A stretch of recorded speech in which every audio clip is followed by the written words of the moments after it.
Dr. Sutton, hope there's got a seatbelt on that chair over there. It's going to be great. Dr. Sutton, of course, in for Dr. Ashton.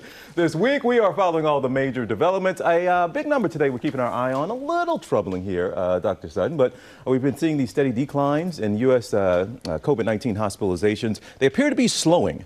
Now, 24,000 COVID-positive patients receiving care. That is down 85% from mid-January, that peak, but it is not dropping as fast now. So something to keep an eye on. All right. Yeah. And as we're talking about COVID, we're also hearing about a possible fourth dose. What do we need to know? So this has been the discussion for, I think, a couple of weeks now. What we know first off is that vaccine effectiveness is really high, especially when you get vaccinated plus boosted. If we look at the most recent studies that were done during the most recent surge in the setting of the Omicron variant, we know that those who are unvaccinated are 3 times more likely to get infected and more than 20 times more likely to get hospitalized. Now, these studies are comparing those who are unvaccinated to those who are vaccinated and boosted. But we also understand that vaccine protection wanes over time because we can't expect vaccines to last infinitely. And we know that those who are most at risk are those over the age of 65. And also, we have, as we said yesterday, more than 58 million Americans still unvaccinated, and only 44% of those who are vaccinated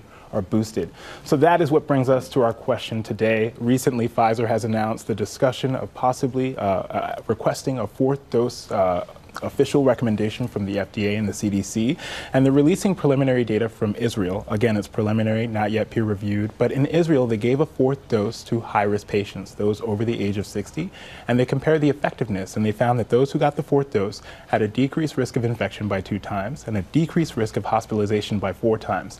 But this is where it gets confusing, because they're comparing the fourth dose to those who got the third dose.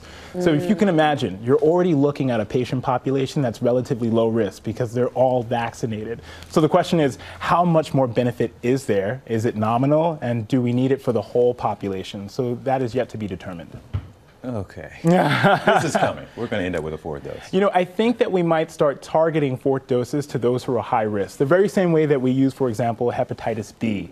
We really target the vaccinations on those who are high risk in our population instead of the whole population. So I imagine that it might lean toward that. All right. Dr. Sutton, we appreciate you.